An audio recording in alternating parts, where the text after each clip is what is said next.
What up? What up? Welcome to another great episode of the Real Deal Podcast. I'm your host, as always, Courtney Harden. Happy Sunday. It is NFL Sunday, but we've had the track and field world championship that just ended today. And I got two great guests, podcast family, back on the show, content creators. But before I bring them both in, let's get it.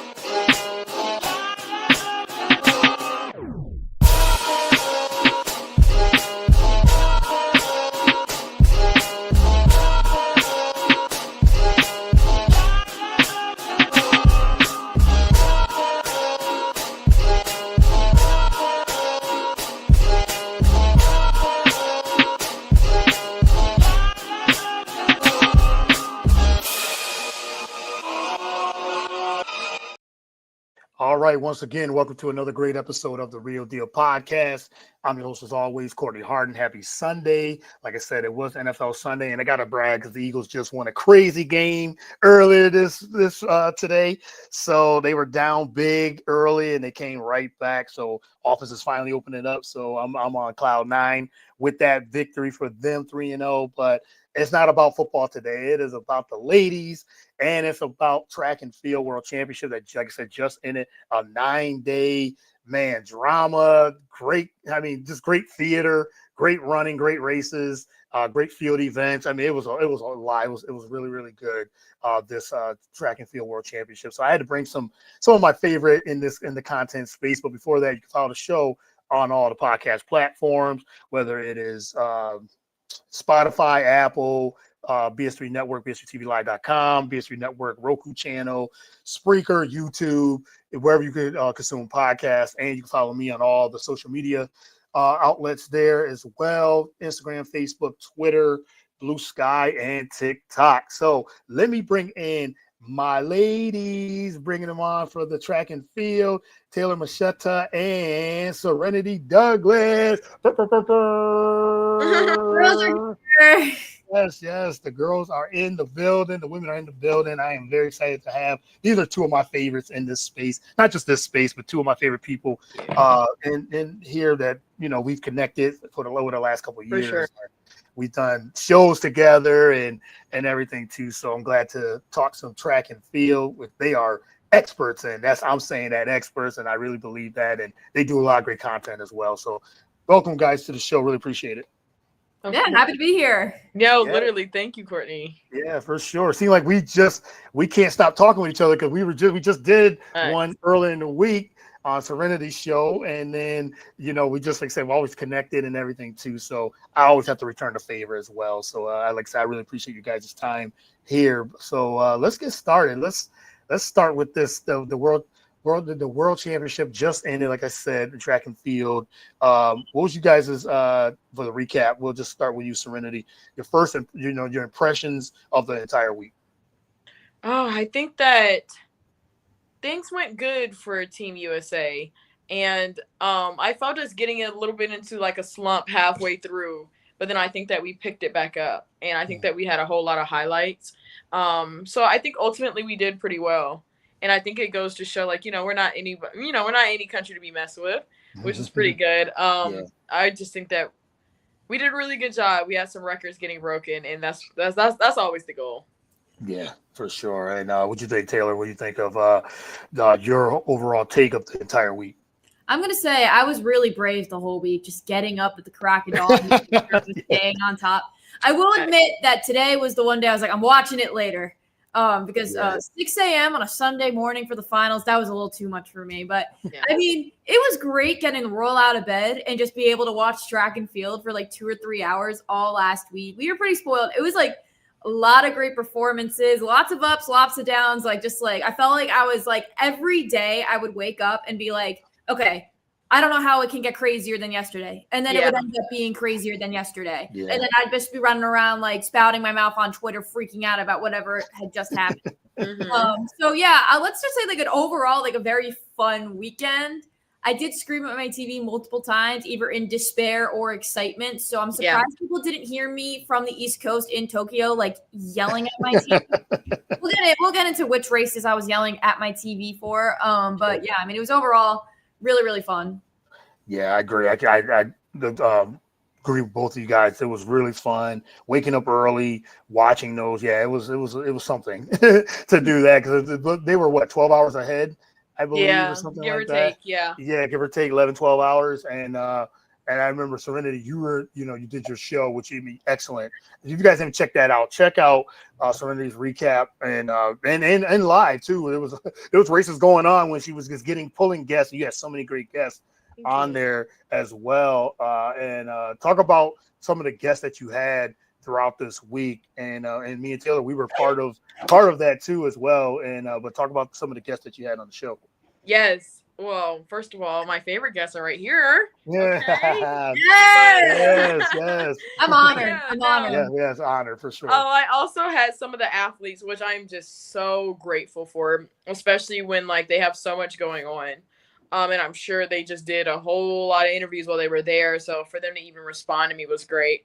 So some of the guests I had the mixed 4x4 relay. So like Alexis Holmes, Lena Irby Jackson, Chenoa McKeever, Bryce Deadman. And then I had some more creators like Demetria Carter, Nia Gibson for Flow Track, Charles Brockman III for World Athletics. So that one was really great too. I had Cordell Tinch, the winner of the 110 hurdles. Yeah. So that was really fun. Chase Jackson, I had her as well. She ended up getting second in women's shot put. I have the men's prelim 4x4 pretty soon here. Ooh, I've had Dylan Beard. Now I'm like, dang, who did I have? Who didn't you have? That's the Yeah, question. I'd tap in for some of the lives. And I'm like, dang it, Serenity got them today. A lot of people. Yeah, me too. Yeah, I was like, whoa. No, it was really exciting. Like I was just really happy that they, like I said, took out the time to even sit down with me and just reflect on their medal or just their races. Tara Davis Woodhull, like she just jumped on. Yeah. She just wanted to like yap, and I love that. So it was great. Yeah, go to Say It to Serenity. Well, my Instagram _SerenityD to watch all the Say It to Serenities. I call it just like the glorified FaceTime calls just this whole week. Because that's how it felt. It was fun. It was a good time. It was a good time. The show that we hopped on, it was right after Sydney broke the yes record, broke 48, yes. And we were all. I hopped on. I think I was like the first to hop on, and Serenity right before I'd just been like, I'm about to scream. And then I'm about to scream. Yep. And then Dom from Lactic Gatsby, he hopped on. Courtney hopped on. And it was just chaos, and it was so much fun. I had a great time. And then I ended up hopping up back on later with Keenan, and they were talking distance. It was just like a party. I had a good time. It was a party. Yeah. The Say It to Serenity was a party. It was a party. But it was a party. Like you said, you had so many great guests, and I was looking forward to, like you said, who Serenity got on next? Who she got on next? Who's you got on next? And when you really, when you did and you said it, you was like, okay, I got this person on, and it was really good. So if you guys haven't tapped in, check out all the replay on that on our Instagram page as well. So it was really good. Like I said, good interviews, and they were really, as you said, it was educational too, because they were talking, like I said, they were talking a lot of game on there too. They were spilling the tea. They were for sure spilling the tea. Like a lot of stuff that we didn't even know, like telling us about the bus ride from the warm-up track over to the track. Telling us about how long they had to warm up. It was just like a lot of insight stuff that I really appreciated for sure. Yeah, definitely. And so speaking of that's one of the biggest storylines, that they had to travel for was it 20 minutes or half hour? I think they said at the least on the bus trip. And usually they usually have a hotel right by the stadium. But at this time, they didn't have any hotel. But Taylor, what you think of that when they broke that story that they had to travel so much? And some of the athletes, they were like, I know Noah Lyles was saying, hey, as long as they just get us there safe, that's all he said it. But somebody took like a half hour, 45 minutes, an hour, and some were getting very antsy sitting on that bus, and it was hot, and it was hot there. So, but Taylor, what do you think of that whole storyline of them having to travel on the bus for like at least a half an hour? Yeah, no, I thought that was kind of crazy because it was I read somewhere that apparently when the Tokyo Olympics were there, they had a warm-up track right by the stadium, but apparently I think the area's either under construction, there was like a baseball field built up there instead. So then instead of the warm-up track being next to the stadium, they had to move it to like a half hour away.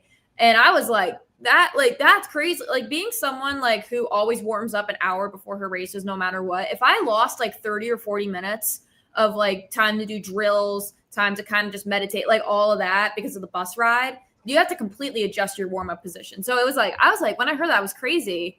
And I was like, that definitely, we saw a lot of like injuries happen like throughout the entire meet. I mean, granted, I think injuries are going to be a given no matter what, especially with this sport. But it was like, I felt like it was a lot. And I was like, I wonder if some of the athletes would admit, maybe it may have been like the way the warm-up was like kind of designed. I mean, for the most part, it seems like mostly everyone was like unaffected, and like Noah had a pretty positive outlook on it. And that's probably like the best you can really do.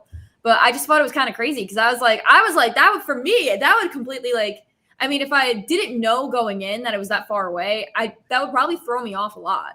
Because like, you know, like when it's like, you gotta like warm up, it's like, it is a routine. You gotta lock in for it. But like 30 or 40 minutes, like if it was like a 10-minute bus ride, I'd be like, okay. Right. You know, but 30 or 40 minutes was crazy. And I was also getting war flashbacks. Does anyone else remember when the shuttle crashed before like the grid? And like there was glass in people's eyes. I was like, if that happens again, we're gonna go 2 for 2 on like bus ride injuries. For I was like, but luckily no one seemed to get into a crash or anything. I mean, it was one of those things where Cordell mentioned, when I asked him about the situation, he mentioned that it didn't take that long for him. He said for him, it was just like, you know, you make a right turn, you make another right turn, and it's basically right there. He said for him, it took max 7 minutes. And like, while I understood that, you know, I still understand that other athletes where it's like, oh, it did take a long time. I think my overall opinion about it is, regardless of if it took 7 minutes or 30, it's just the fact that it was still an open street. And it was not, he said there was no police escort. And it was no, like the street was still like ongoing for people who could care less about track. Like they were still driving on this road.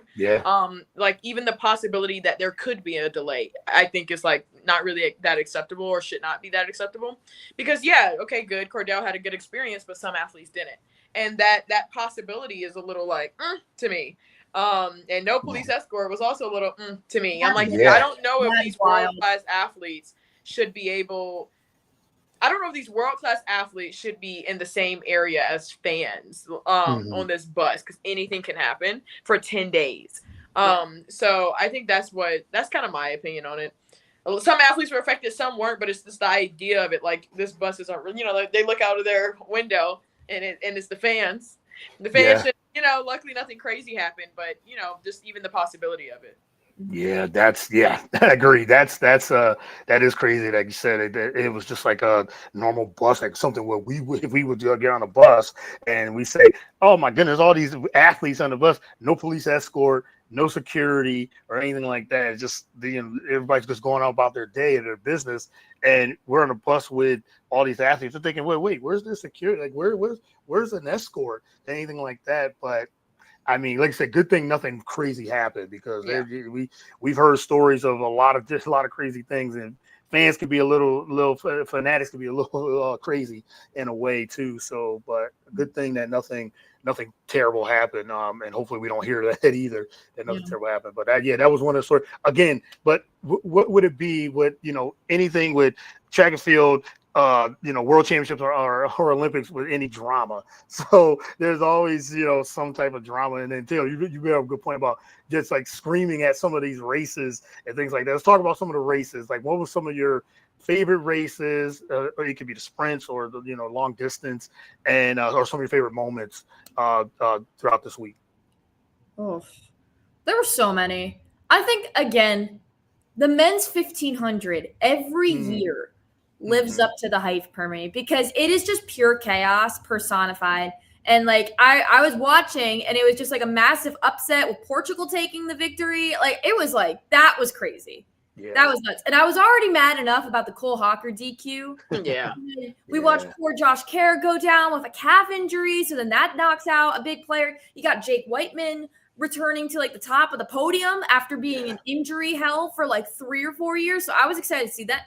And even the guy from Portugal, I feel really bad. I am blanking on his name right now. It'll come to me. But even him, like, I love seeing a good upset. We got another, like, we got the other person crashing the men's 1500 meter party, because we've got a new champ like almost every single year. So it's really cool for him. I got to look up his name because I got to shout. Isaac Nader. Isaac Nader. Yeah, Nader, I think it was Nader. like an N last name. I was like, I Yeah, got Nader for sure. Yeah, Cole Hawker, and he redeemed. I mean, he redeemed himself. Yes, he got disqualified for the impeding, but he redeemed himself in the 5,000. He wins that today actually, and he said himself after that, he's like, you know what, this was redemption.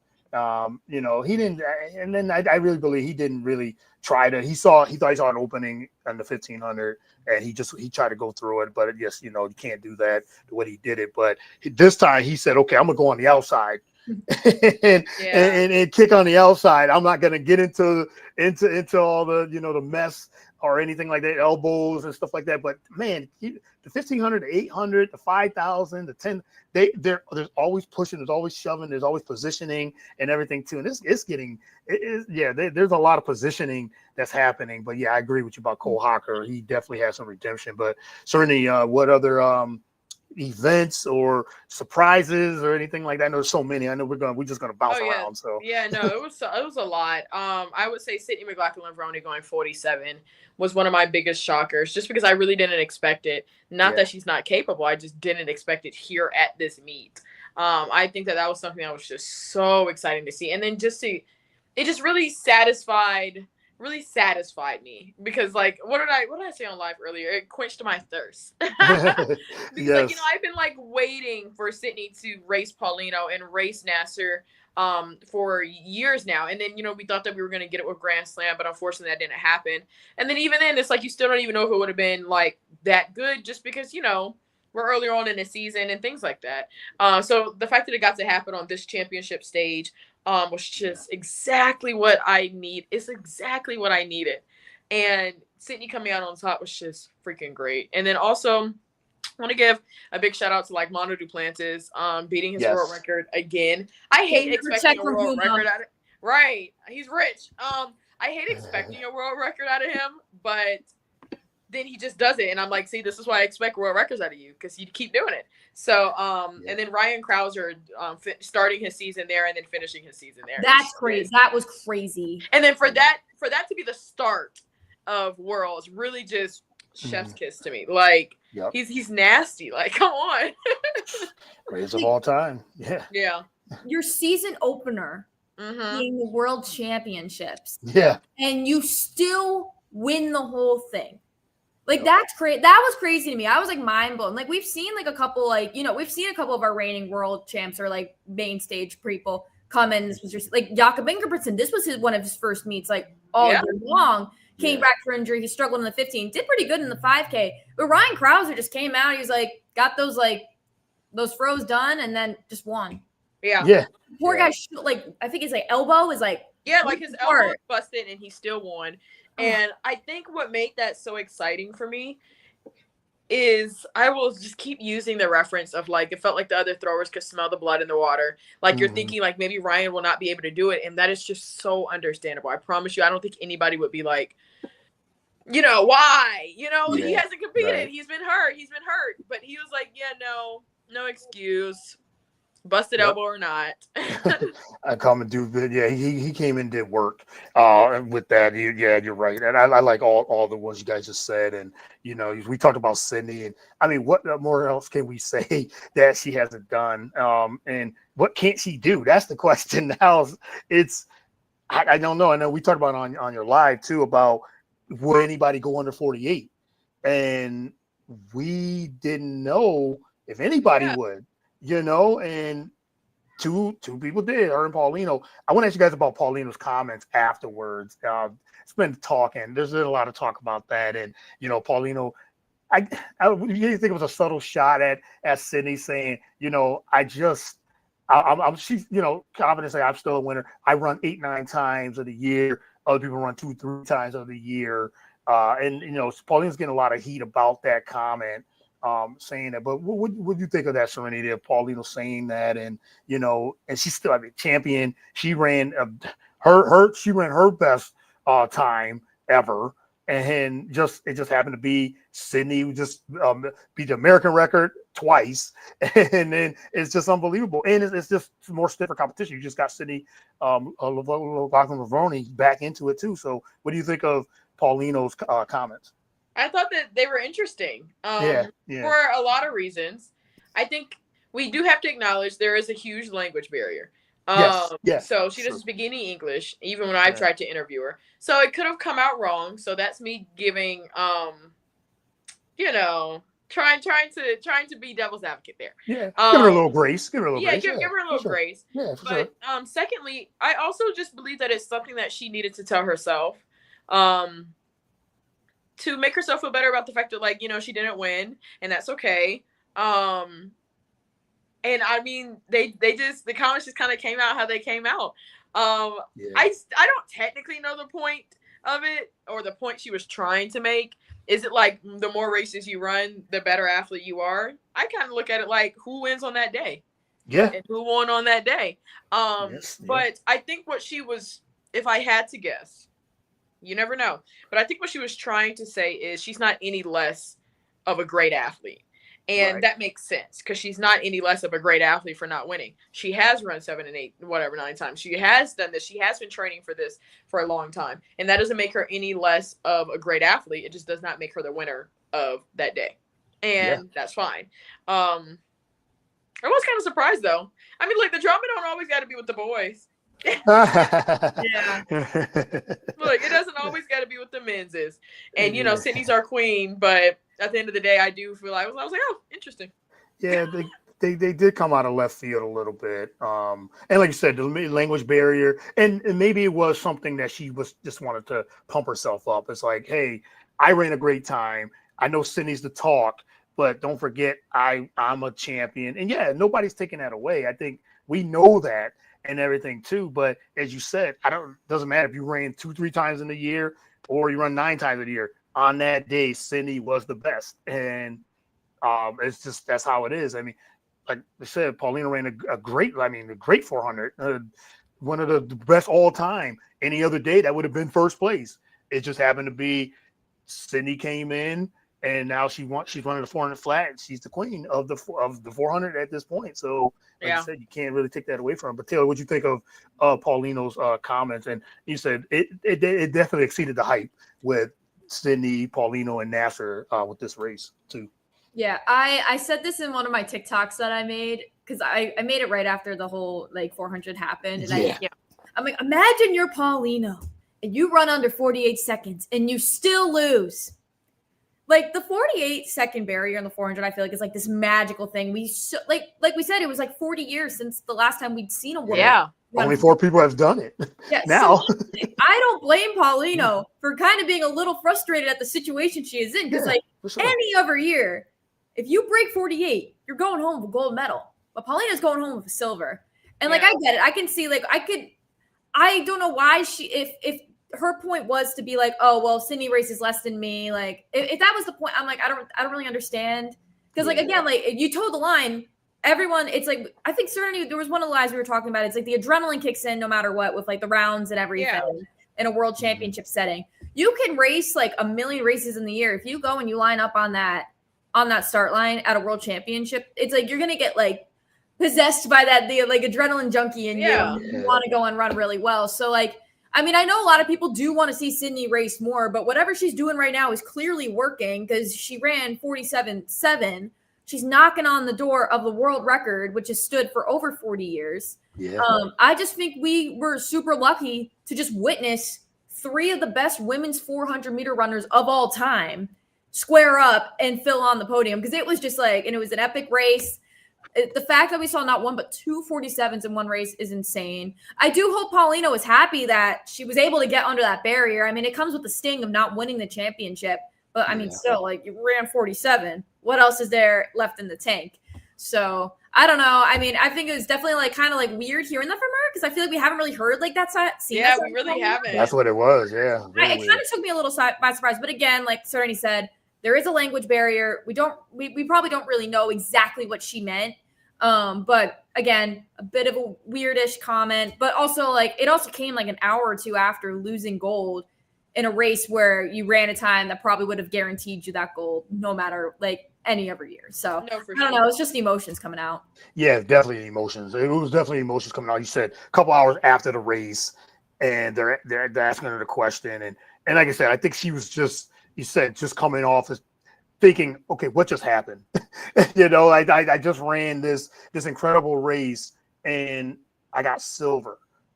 So yeah, I took it as okay. Yeah, it might have been a subtle shot, but again, Cindy's not going to respond. Cindy's just going to be like, hey, it is what it is. Hey, these are incredible women. I ran against. The competition is tough, and I'm doing my best. And Bobby Kersey, man, what he's unlocked with Sydney, my goodness, it's just like you guys both have run track, and you get a coach that just believes in you and knows what they are doing with this specific athlete. I mean, he's had all-time greats too, Allison Felix and Jackie Joyner Kersey, so he knows talent, So it's not like but he just what he's doing with Sydney, and I know they're asking Sydney about the double, and she's like, I'm not ready for that yet, but if it does, I know that's gonna be tough. She even said herself, unless they move scheduling around. I mean, what do you guys think of that? Like, there's always been talk about Sydney doing both the 400 hurdles and the 400 flat in the same year in the Olympics, LA. I know it's still 3 years away, but I know we would love to see it. But Sydney, what do you think of that possibility of Sydney running both? I think my thing is, I've never had like a huge want for it. I would rather see her do the 2 and the 4 personally. Okay. Or try her luck in 100 hurdles, which is something that she said that she would like to do as well. But because I've already seen her beat the world record, I know what she can do in the 400 hurdles. I don't know if necessarily watching her put herself through that is like of interest to me. Yeah. I miss seeing her sprint. I definitely do. I would like to see her do the 200 again. And she was really good at it. Yeah. So I would say like that's kind of my opinion on it. Mm-hmm. Okay, what do you think, Taylor? Yeah, I agree too. I think at one point I wanted to see it, but I'm like, that's gonna be a real taxing on the legs and the body. And she said it herself, like, unless they move some things around. Not you said this is Sydney, so she could probably do it, but like if there's any interest, yes. But she's already said she's dominated the 400 hurdles already. Like she's a world record. I think she's got 7 of the top 8 times in this, so or something crazy like that. And now she's mastering the 400 flat. But Taylor, what do you think of Sydney possibly doing the double 400 hurdles and 400 flat? Oh, it's tough because I would absolutely love to see it, but yeah. We got to make the schedule work out. Like, there's got to be some recovery time. We don't want her to just completely wipe herself out because that is a very tough double. Like, I like when we're talking about like the 400 hurdle, like double. Like, I can't help but think of poor Britton Wilson who attempted that at NCAA. Exactly. Yeah. Granted, there was a lot less time because NCAA's is over like a 4-day period, and Olympics would be longer. But that is a tough double. I think she'd be the first to like say that. So I don't know. It's tough because like I know it's probably not feasible unless the schedule is like designed in such a way where both are completely separate. But like Serenity said, like I think the 2 and the 4 could be a pretty good double. But like at the end of the day, it's what Sydney wants to do because she's going to be. It's 3 years from now. She's getting a little bit older. I mean, she's still pretty young in her career, but we don't know what her legs are going to be like in 3 years. Like, I still think she's going to be dominating, but can they handle 6 or 7 rounds of competition? Because you got to throw the 4x4 in there as well. Yeah. Yeah. They're probably going to be putting the baton in her hands no matter what. So I think it's definitely an interesting conversation to be had. There's one thing I do want to see out of her, though, and probably not the Olympics. I want to see what she can throw down in an 8. I am so curious. It'd be pretty good. I don't know if it'd be. I think maybe she could hover around that 2 flat. I don't know if she'll break it. I for sure think that she could. I mean, I don't. Anna Hall runs 2:03. I know that's crazy to me. After 8 events or whatever it was. So that wasn't even just like out of the blue. If she was just entered in 800, no, like she did that in her heptathlon. So I'm like. So Sydney would be able to at least do 2 flat, at least. And 400 hurdlers are trained like 800 runners anyway, to a certain degree. Like I mean, I read this article about Dalilah Muhammad's workouts, and I was like, that's insane. So yeah, I would like to see that 8 too. I think it'd be pretty cool. I tweeted it, and people were liking it, so I'm like, I'm not the only one. I think it'd be cool. I think it'd be fun. I feel like I could see her maybe doing one as like kind of like a rust buster, like at the beginning of the season, and then see what she can do in that. I don't know if I'd see her doing it on the world stage unless Sydney gets really bored and she's like, you know what, I'm just going to go dominate the 8 now. Yeah. I mean, knowing her, I think she's got a competitive spirit. So I would also say, I think it's something about people doing different events that makes me more excited about than people doubling. Okay. I think doubling is cool. Doubling is, don't get me wrong, I think it's very cool to see Melissa Jefferson Wood in double. Absolutely. But like, to see her like, well, what about this? And what about this? And what about that? I think that's really cool. Seeing Cole in a 15 and then in the 5K, like that's dope to me. So that's my those I agree. I like that when people can do, you said the double 100 200 or the 2 to 4 or something like that. I do like that. We got to talk about Melissa Jefferson Wooden and the year she's had. Incredible year. Won all, the 100, the 200. She's the queen of 100, 200, and the 4x1, part of that 4x1. We got to get into the sprints, the relays in a minute. But talk about Melissa Jefferson Wooden, her year that she's had. And now, like I said, on top, Taylor, we'll start with you on this one. With Melissa Jefferson, undefeated too, throughout the year, which you don't hardly see. they lose, someone usually at least lose one race or 2 races. No, she's won everything all year, so that's incredible. Yeah. I have been a massive Melissa Jefferson fan since her Coastal Carolina days, because I always end up rooting for the mid-major on the NCAA circuit. Like if there's an upset looming, I'm like, mid-major. I went to a mid-major. So when I saw the girl from Coastal was like crushing in the 60, I was like, okay, I like her. And then she went and won USA's later that year. And I was like, oh, okay, Melissa. So I've been rooting for her for like years. So just to see how much she's been succeeding, and she is like one of the nicest athletes that comes. Oh, she's great. Like I was able to talk to her a little at Grand Slam, which she was like so hyped that entire weekend. She was just like grateful, and she's like, yeah, you know what? We're out here, we're doing it. I'm excited with what's to come. She looks great at Pre. I almost got an interview with her at Pre, but then we ran out of time, and she was like, I'll come back. I was like, no, you're good. Go enjoy your champagne. So like just to see her like out there and just crushing it, like the way she surged away in that 200 was crazy. It was like, whoa, okay, Melissa. So like for her to get the double, first American woman to get that 1-2 double at the World Championships, absolutely insane. I'm so happy for her. She's like she's unlocked another level. I would love to see if she could challenge that 10-6 barrier, because the way she's looking right now, she looks great. But again, can't help but root for her. I feel it's like her smile lights up the big zone. I think that's the perfect way to like put it. It does. She's always so grateful. I love her and like her friendships with the girls in Star Athletics, like her and Sha'Carri and TT. Like they always look so happy with each other, so it's like fun. But yeah, big MJW fan over here. Yes, I think all 3 of us are, and MJW. She just dominated. She like I said, she put it up to another level, and the way she just was locked in, she seems so humble, and when she won the 200. And Lewis Johnson asked her about, you're going with 2 goals. She's like, oh no, I got a 3rd one coming up. Like I'm going to be racing in the 4x1. So like, don't get it twisted. We're going for gold in that as well. So looking forward to this. So yeah, she definitely had dominated this year. And then Otto Bolden said like it's coming down for athlete of the year, her and Sydney. So she's putting it. I mean, she's got the resume to for this year. We'll see. But she's had an incredible year. And I said also, she got married and just continued to keep dominating. Yeah, so, when her name stayed in Wooded, it was like, okay. I was like, yep. And then this entire year has been incredible. So big props to her. But what do you think, Serenity, of Melissa Jefferson Wood and MJW and her entire season so far? Oh, she's absolutely great. And she has just been killing it the entire season, which is why it irritates me really bad when I see, there's certain people on Twitter and they say the things that they've been saying. What they always say when an athlete is dominant is that they're not clean. And that makes me so mad, because I'm like, first of all, the evidence isn't even there. Let's start there. Like, y'all are acting like she's running 10-1. then I'd be like, hold on now.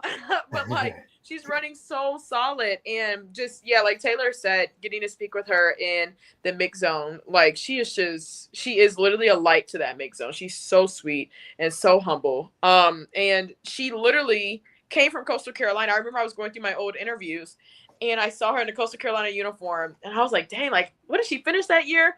I went and looked, 1066. So I'm like, why are people acting like this is coming out of nowhere? It's not. Yeah. It's literally Right. not. She was running well. She had a down year her first year pro. She left her coach at Coastal Carolina, ended up going to Dennis Mitchell, and then she found her rhythm back. That is very normal for an athlete. That's why I really don't understand the arguments about like she might not be clean. I really don't get that, because I'm like, she has literally progressed exactly normally. Like, we saw this. Yeah, right. Behind us. Get behind us. Yeah, literally. I'm like, come on now. So she is just great. She has just been killing it. I'm super, super excited to see what she does at Athlos, and just excited to see like what she does next year for sure. Because her form is just like impeccable. She looks so strong. I love it. Yeah, the start, her starts are incredible. Because even like you said, going against Shelly and Fraser Price, we got to talk about her. This might be her. This was her last year, retiring. Incredible career. But to hold her own against Shelly and Fraser Price in that 4x1 as well. I mean, her start, her finish, she's strong. That 200, as you said, Taylor, was just, unbelievable. She came out that turn and just dominated. It was just like, this is not a surprise, like you said, Serena. It's not a surprise at all. You said if you follow track, you saw the progression, and that was that's how an athlete is supposed to in track and field. That the progression, she got better and better and better. And you said training with TT Terry and Sha'Carri as well. That helps her a lot too. So that camaraderie that those girls have together is incredible as well. So but let's talk about the drama of the relays as well. We'll go with the 4x4. Okay. And in the men, Serenity, we were talking a little bit about this yesterday, just with messages back and forth of like what happened in that 4x4 in the heats. Talk a little about what happened there. The United States had to do another run, and then in the rain they got a silver. For the 4x4, what was your whole take on that drama and a lot of teams not making it and disqualifications, all those things? Oh my God, relay madness! Like, that's what that is. Yeah, it was just insane. I'm so happy we got to get a rerun because we absolutely deserved it. And then just going back and looking at like what Zambia did, I think like maybe the rules weren't explained as well as they could be. I do know that the rules are like you can't switch your position while there's 200 left to go. And that may be a little bit too long to go for me because a lot can happen in that last 200. And maybe that would have helped out a lot. But it is also like I feel bad. I feel for the Zambian athletes as well because like they don't know who is on them. I know how it feels in a relay. It's chaotic. I don't know who's on them. I don't know that when I see my man and I try to give him the baton, did I know that it was going to be Team USA right here? Sure, I feel somebody on me. Did I know it was Team USA? Like, and in my pants, like, are you registering that? But then for their third leg to do it again to Kenya, I was just like, okay. I think that the system could have been a lot better for them. I don't know if they were confused about certain things or, they're a little bit new. We saw that with our guy before, Champion Allison, on the indoor relay. He switched his position because like USA was in first or something or in second, and we got disqualified. And he wasn't allowed to do that. So maybe, some confusion definitely happens. But yeah, it was a lot. But I'm really happy we got to get a rerun for sure. Yeah, there was a lot. And I think with Zambia, I agree with your points. And I think it might have been some inexperience for them. That's what it kind of looked like, and it turned into all that chaos. But I saw some comments that some people said they might have purposely did it, because you said it happened again. And so you're thinking, okay, are they but why would you want to disqualify? Or do you just want to cause chaos? But I do feel like it was a little bit more inexperience, but it is a lot. Like you said, you see the relays and you're thinking there's a lot of chaos going on, especially when they're doing the handoffs and in any of the 4x4 or the 4x1. It could be a lot. That's why I think a lot of batons drop a lot and just a lot of different confusions and things like that. But I think it was a lack of experience for them. But Taylor, what do you think of everything leading into the final, the 4x4 for the men? Well, I honestly would say that the U.S. is almost lucky that Zambia impeded them because they were so far out of a qualifying spot. If they didn't have that impeding happening, they wouldn't have even made the final. Yeah. I mean, I'm not a relay coach. I'm not putting the people in the relays or not. I think people were very confused that Vernon Norwood was not in this opening. That's a good point. I think everyone – don't get me wrong. I think everyone deserves a shot to run on the 4x4, but I think there could have been some more strategy to guarantee at least a top 3 spot.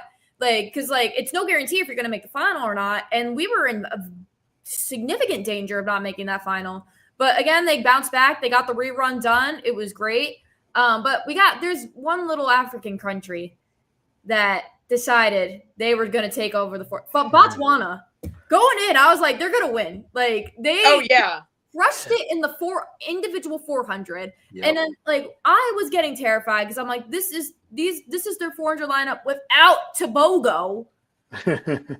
So I was not surprised they won. I was kind of surprised to see Rye fade at the very end of the 4. I mean, I did recently find Rye didn't know he was in the 4x4 until the morning of, and he had a late night the night beforehand. So the fact that he still ran 44 low is pretty impressive, but definitely faded. So it was just I don't know, a lot of the 4x4 is always entertaining. I don't know why we didn't close the meet with the 4x4. They closed with the 4x1 instead, which I'm so not used to that. But I mean, it was just exciting all around, I guess. Yeah. I think they closed with the 4x1, the men, because of, again, drama from the Olympics. And yes, we're used to the 4x4 closing, but I think they wanted to close with the 4x1 because of are the men going to are they going to run out of the zone? Is there going to be a drop baton? Yeah. Is going to be something? And also Japan was in the final. And Japan's in the final too. Yep. Yeah. Mm-hmm. Yeah. That's a good point too. And yeah, but you're right. I think Rye getting run down like what he did. I mean, they said they got the silver, and they usually dominate. And anyway, but he said Botswana was just the better. They did that day. They're the better team, and they just looked the strongest in that time. So they really were, you said, the best team. But Rye Benjamin being run down like that was kind of surprising for sure. But hey, you said the USA, they got another chance. On the rerun, they took care of business there. Still got a medal, and here we are. But Vernon Norwood, that was the question too that I had too with him not running in the first heat.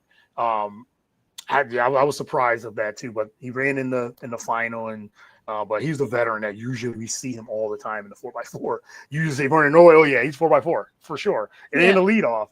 So it's so that was kind of surprising, but they did get silver. So, but the women 4x4, no surprise there, they won, dominated as well. They got Sydney a big lead, and she closed the deal. But Serenity, what do you think of the women's 4x4 performance? Oh, I think they were just so dominant. Shout out to Lena Irby Jackson for splitting 48-7, and just being able to speak with her earlier in the week. And it was her and Alexis who I was bouncing just conversation off with about Sydney, and her possibility of going 47. And I was like, I don't know, she's already around 48 too. Are her legs tired? And Lena's the one who's like, no. This is finals. You never know what can happen. You have an adrenaline rush. No, this is the time to do it. It doesn't matter how your legs feel. And I was like, you know what? She made a believer out of me. And sure enough, Sydney went 47. But I think that it was also a foreshadowing or a testament to her as well and how well she did with that 48-7. Jamaica, Stacey Ann Williams, is my old teammate at Texas. So when she gapped her, I was like, hold on now. Because I'm like, Stacey is not easy to gap. She runs 49. She was in the 400 semifinal. So I was like, this is going to be something special. They looked absolutely fantastic. Yeah, fantastic. That can't say it any better than that. They were fantastic for sure. What do you think, Taylor, of the 4x4 women's and that whole entire race? Yeah, I mean, just pure dominance again. I feel like the U.S. women, it's you usually, unless they drop the baton, they're going to be up most likely in that gold medal position or at least contending for it back and forth. I mean, I think it's always a treat for us to see Sydney on the relay. I still think about when we assembled the Avengers at the 2021 Olympics with her and a thing and and like, oh my god. So Yeah, I that always was excited to cheat see code. Sydney. Yeah, but it's also cool to see like a lot of other like fresh faces getting that gold medal. I mean, Isabel Whitaker is now a world champion with that 4, and then like even we were talking about Leanna. So it's like it's just cool all around to see like everybody. You know, like I love a good relay.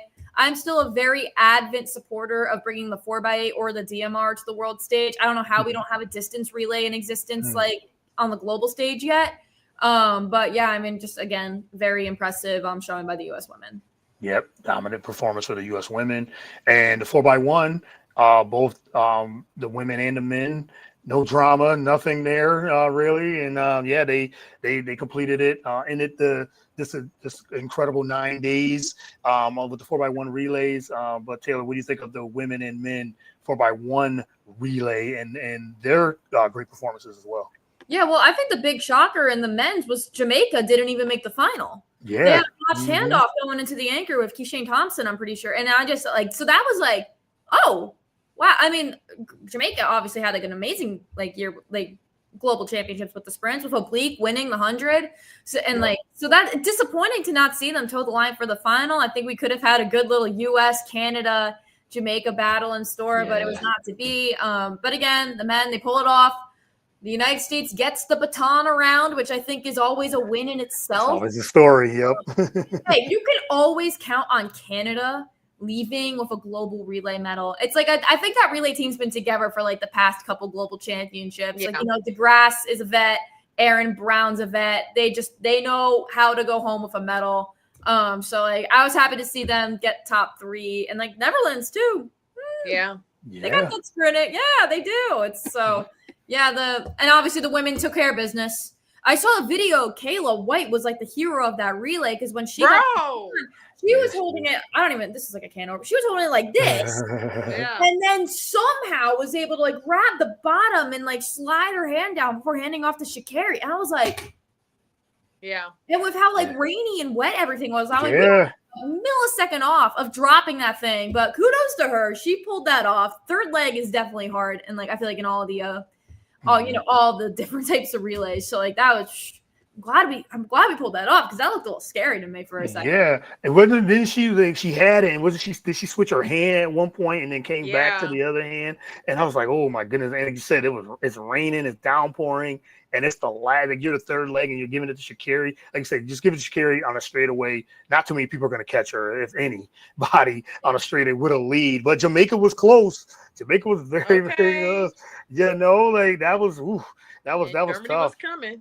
It was good. Yeah, she was coming. Yeah, for sure. And then you said with the men, Canada, they podium all the time. Like they're always in the mix. Like they're a guaranteed podium some way somehow. It's just when Noah gets it in the end, with that closing speed, you're not catching them on a straight unless you're Tyson Gay or somebody like that. Other than that, Noah might be the best when it comes to straight speed, closing speed for sure. But Serenity, what do you think of the 4x1? They said no drama, no drama really, except for like I said, Jamaica not making it as well. What do you think of that, though? Like you said when Taylor brought that up about Jamaica and everything, because it seemed like Keishane didn't even have his hand out. And it was like you already passed the zone. His hand was out. It just he probably did put it out late. Or but late, he touched the baton. He just didn't if you can touch grab it, you can grab it. That does not need to happen. I don't know. I just think that I'm mainly just happy that it wasn't us because it's it's always us. Because they would have talked about it. Yep. It's always us. So Team Canada getting second when they are the ones who won the Olympics last year. So I mean, look, literally it's always us because we sometimes are not in there. I think that both quartets looked really great. Kayla looked great on her leg. So the fact that she had enough time to even adjust was freaking crazy. We did almost get caught. Okay, we almost got caught. If that was Shericka Jackson on that last leg, I feel like we might have gotten caught. But Shelly Ann stepping up and running that first leg when I heard that she wasn't even supposed to, just because of Shericka Jackson's injuries, I thought was pretty crazy. And then on to the men, I think that they just looked really good. I was surprised they took Trayvon Bromell off, just because I look at him like he's such a championship type of caliber athlete. That's a good point. Yeah. But then when I saw Courtney Lindsay, I was like, Courtney Lindsay technically deserves a spot on this final because he has the faster time from this year. I mean, he beat out Trayvon. He was on the actual, team. So that makes sense. So I just think overall, yes, you know how you say like pound for pound. So I guess speed for speed, you're not going toe to toe with Noah Lyles. So when he got the baton, I didn't expect anything different for real. It was great though. I love seeing both of Team USA's teams on top for sure. Yeah, shout out to the Netherlands. Really want to see Ghana. Really want to see Ghana podium. I definitely did. And even maybe South Africa at least be in the final with their rerun. But I think overall, really good. No, wait, I don't want to interject quick, but I think I saw Kung Fu Kenny Instagram post earlier. I think this may have been his first official world championship. This is his first official world championship gold medal. Yes. So I was like, oh, yay, Kenny. He got one. Yeah, because we haven't gotten one. I think Otto's stat was they're going to try at the Olympics. And I think it said our last time getting a gold at the Olympics, I think 2001. Yeah, I think 2000. 2000. Yeah, it was 2000. 2000. 2000. Yeah, 2000, 2004. Wasn't even born yet. And I was like, oh, wow. You weren't born? I was born in 2001. Oh, my goodness. Ugh. Okay. Well, I know, I'm the baby. Yeah, you made me look real old then. I mean, I'm very old because you see the gray in the beard. That's mid 40s. So that's it's okay. Yeah, that's mid 40s. So yes, that's for sure. No, I remember the 2000. But if you would have said for all of us, if you'd have said that the USA men 4x1 team hasn't won a gold medal in the Olympics since it was 2004, but I think it's 2000. Since then, I would have looked at people like, "Are you insane? Like, are you nuts? Are you like, yes, are you crazy? Are you crazy? Like, of all the talent from Gatlin to Tyson Gay to like all these, like, really, like." They can't get it around. Y'all remember when we messed up at the Olympics and Carl Lewis went off? Yes, last year. Carl was so mad. Yep. Because he's like, this is completely unacceptable at this point. Like it's completely unacceptable. And then when I was looking at Trayvon Bromell, I was trying to find a stat on him. And to see that his last time getting any medal in a relay was in 2014 at World Juniors. And I'm like, I feel like Trayvon's been on a lot of teams. That's a crazy stat. I'm like, he's been on a lot of teams. What do you mean he doesn't have any, not just a gold medal, he doesn't have any medal from a relay? Like the last time was 2014. And I was like, geez. Get my guy that medal. He deserves it. Right, exactly. So, I mean, at this point, it's unacceptable. Anything less, Lena said it on the pod. She was like, with Team USA is gold or bust. Like that's what it is. It is, and that's the expectation. And like I said, since all that talent we've had over, just say the last 24 years, all that talent, and even with Noah, even with Christian Coleman, and even with this exchange, Kenny to Courtney Lindsay, that was a very shaky exchange. I'm like, oh no, Kenny, not again. Like don't do this again. I was like, oh no, but they got it. Courtney got it, and he ran a great leg too. Courtney Lindsay ran a great leg. I guess the name Courtney is but he ran a real good leg, and like I said, give it to Noah, the closer, for sure. Man, we went almost an hour. This was so much fun. I don't want to keep you guys too much longer, so I just had two more I wanted to ask about kind of Fred Curley. And you guys seen that he joined. I think we got to talk about this. I definitely, when I had you guys two on, I said, got to talk about this and him joining this league. And I forgot what the league was called. It's what was it? Enhanced Games. The Enhanced Games. Yeah, the Enhanced Games. And I had to look it up to see what it was. And it seems like they are basically promoting performance enhancing, and they're talk about record breaking and all this. Like, okay, basically you're just trying to get a league to combat what track and field and the integrity of track and field, basically, and everything too. But Serena, I'll start with you. Fred Curley joining this league. I mean, it's very questionable. I started a couple of athletes talk. I've read some articles. A couple of athletes said, "Okay, what does this mean for his career now? Like, is he just now saying he's done with USA track and field and he's just going into this?" I mean, we don't really know. But what was your take when you saw this news with Fred Curley? I'll keep it brief. I just feel like I just think it's kind of like the snowball effect. When things get bad, they get worse. And he has been going through a lot of trials and tribulations, ones that he has made himself and just also off the track. And I just think it harms the sport and the integrity of it, and the respect factor as well. You could go off and do whatever you want, in your off time. I would go join bobsledding. That seems like a direct avenue from track. But you decided to go and do something that it does feel like a direct slap in the face to what the sport is about. Like, we are constantly trying to get our respect of being clean in track because of, like, since the Marion Jones era, and this doesn't help. So, like, why go and promote that side of things? So I just think it's pretty dangerous for the sport, but I don't think that he'll be able to come back after this. I mean, how do you even show your face to your fellow teammates after this? Yeah, and then I saw his tweet where he was saying that, I think he was in Canada, and he was just talking about, he felt like he was wanted there. He felt like a king. I'm like, okay, you are a world-class athlete in track and field, silver medal at the 2021 games, and you've been part of the relay team. Like, you've done a lot of great things. And just last year, you was a bronze medalist in the 100 as well. So you're right. I agree with 100% when you said it's a snowball effect of the things that are happening off the field, off the track, and then and I think too, when Noah Lyles was calling him out, when Noah was getting in his head and things like that, what Noah does Noah things. I think Fred Curley kind of got beside himself a little bit too on that, and really, I don't know. It was just maybe you said snowball effect of what's going on. He may be dealing with some mental health things. I don't know.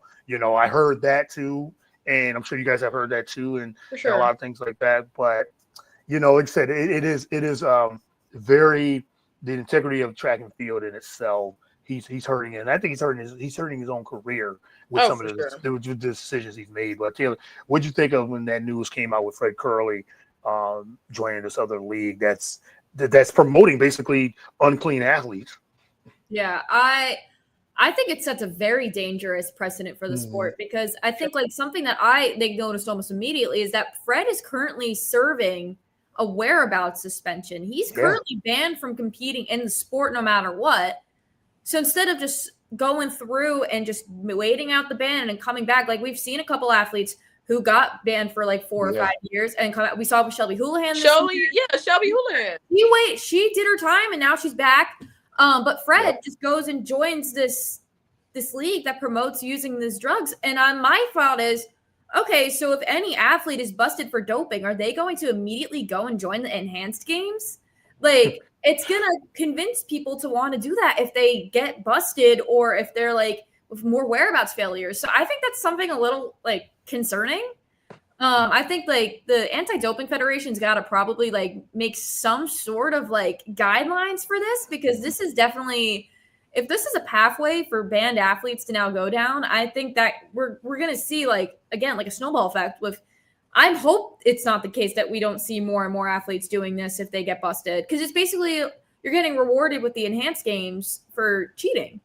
I don't know. Like, I think it's just a disappointing turn for Fred, because like I've always been a big supporter of him. Like, I was so hyped when he got the silver in Tokyo. So it like bums me out to see that his career's kind of panned out this way, because now it's like you've had like a couple off years, and now it's like you're never going to be able to return to like the normal competition again, because now you are like posting about doing like all these banned drugs. I don't know. It's just kind of disappointing all around that the enhanced games are even an option.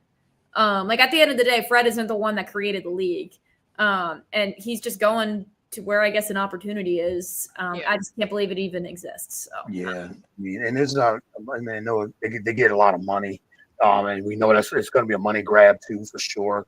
Supposedly, it kind of reminds me of like when Live Golf, when they started their league in Saudi Arabia, they were talking about the dirty money in golf, and it's like, yeah, they get paid a lot of money, but how much of the integrity? That's what it is. It's you're accepting it. Like you said, if he went over there and said, I'm doing this for the money, okay, so be it. That's what you want to do. It's a league for basically cheaters, because I know they got swimmers now.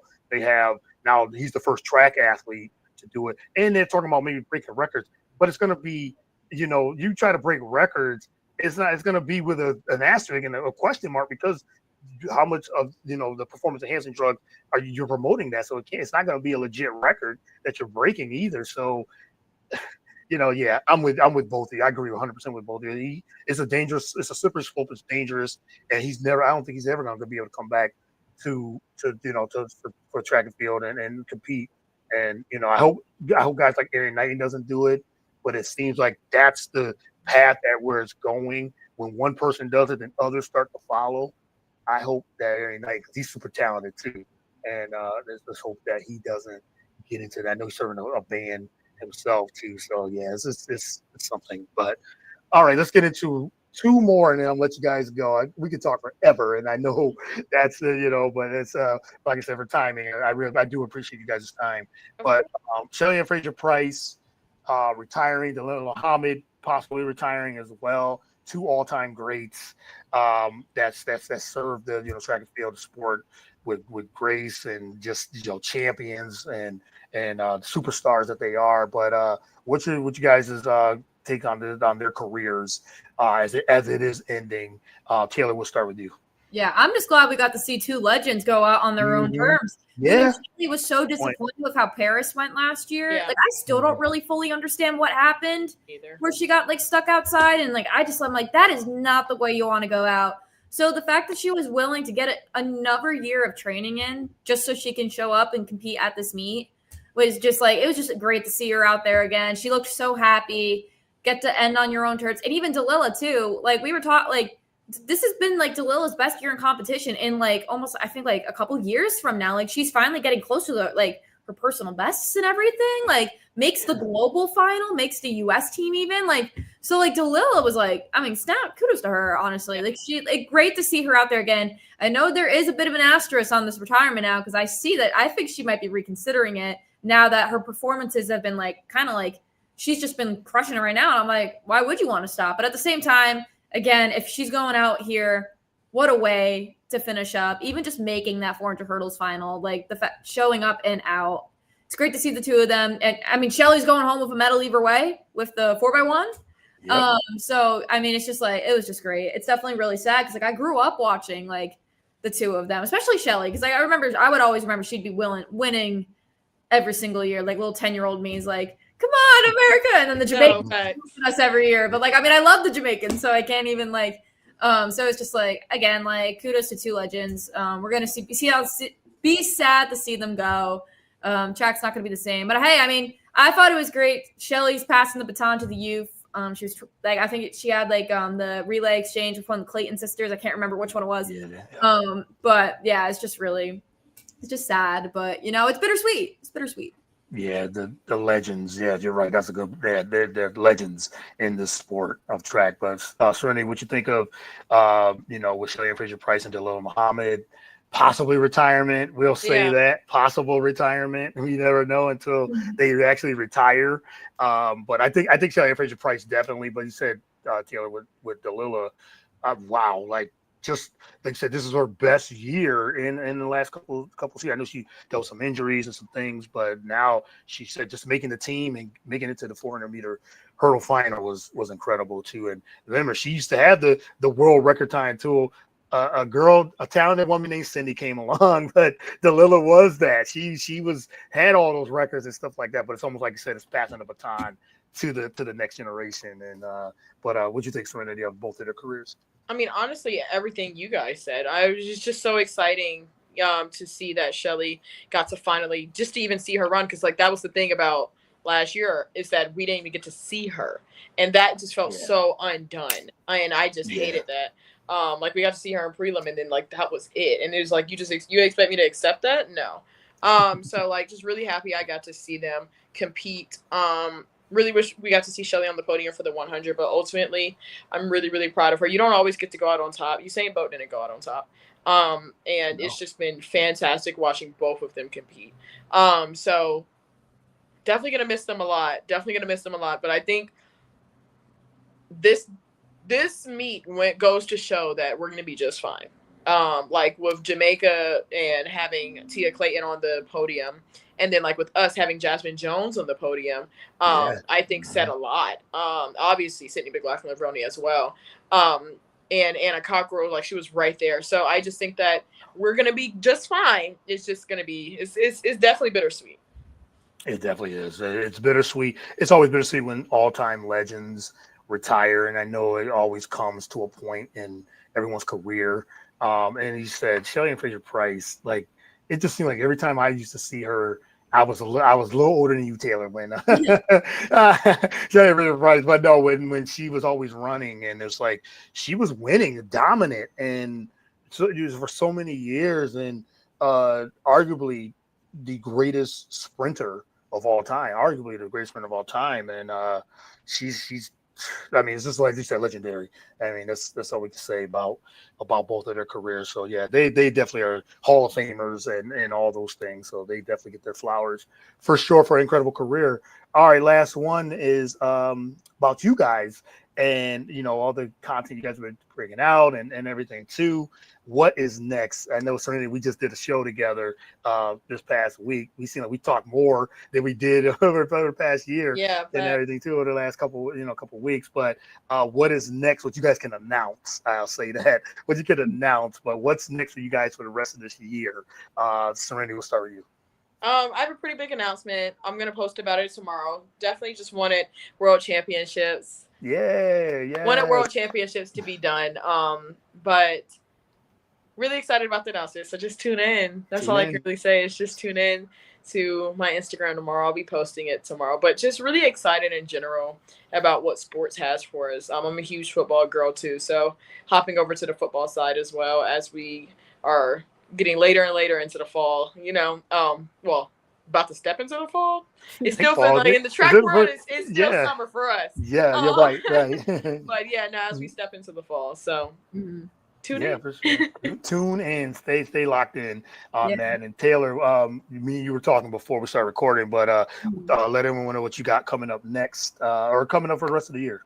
Yeah, so everyone's about to start seeing a lot more of me because my full-time hours officially start on October 1st. So I'll be one of the main on-air personalities at the Armory this season throughout the entire indoor season. So I don't know how many meets we got on deck. It might be 100. I got to look at the schedule again, but we are going to be locked and loaded with a ton of competition. We got high school on deck. We got college meets on deck. Milrose games, I've already have the countdown set in my calendar. We have I think we're going to be getting a lot of fun interviews. We're going to get I'm excited to do some social media skits. I've got a lot of plans. So I'm going to be a lot more active once indoor begins. It's going to be a lot of exciting content outside the Armory. Looking for some freelance stuff. In the meantime, I should be at AFLOS. So we'll see. There's going to be a lot of really cool things coming up, especially this winter. And then we'll see what the future holds once outdoor rolls around. I'll probably hope to try and hop on some of the high school state broadcasts. But I mean, I'm really excited for the Armory season this year.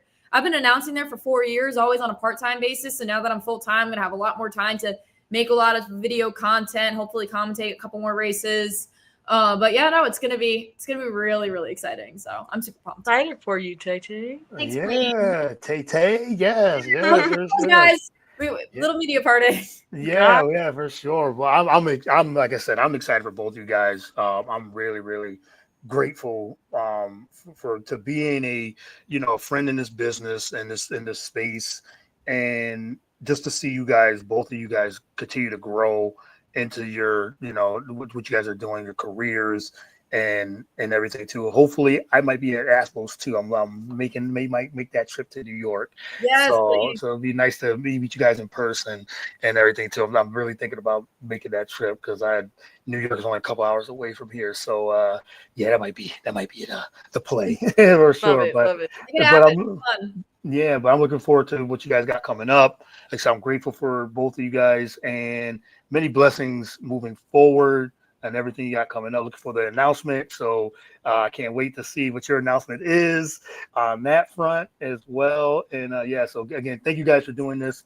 Like I said, we could have did 2-3 hours of this, and but it's always good to catch up and talk to you guys. But Taylor talked about where they can find you, follow you on social media, and reach out to you as well.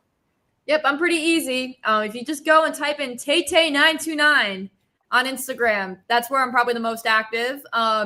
Twitter's a little similar, but someone swiped up Tay9929 username. So my Twitter is actually Tay92901. It's also a hint as to when my birthday is. Happy early birthday to me. Yes. If you want to find me on TikTok, I'm also Tays Talks. It's TAYS TOKS. And then also, a lot of my content is going to be on Armory NYC. You can find all of our socials: Instagram, Twitter, Facebook, TikTok. We're all on there. My face is, I'm going to be all over there in the coming months. So that's where you'll see most of my content, and hope I get a follow from you guys. Yeah, definitely follow. And like I always say, like, subscribe, follow, do all those things as well. But Serenity, and all right, you're the last one. So where they can find you, follow you, all those things, and what you got coming, and like I said, what you got coming up as well. So on Instagram and Twitter, it is _SerenityD. And then on TikTok is Serenity_Douglas. And then on YouTube, Serenity Douglas TV. So usually if it just has something with Serenity and Douglas, and you should be able to find me. And those are all of my socials. That's where all of my stuff lives. Yes. Follow, like I said, follow both these incredible ladies and like it, subscribe, all those things. And like I said, give them a follow and follow their content as well. So again, thank you guys both. I really appreciate you both. And again, thank you. And we look forward to more content. And hey, we'll do this again for sure. I'm glad I had both you guys on at the same time. So very grateful. Great. Thanks, Courtney. All right. Thank you. Thank you. All right. You guys enjoy. Have a good week. Love it.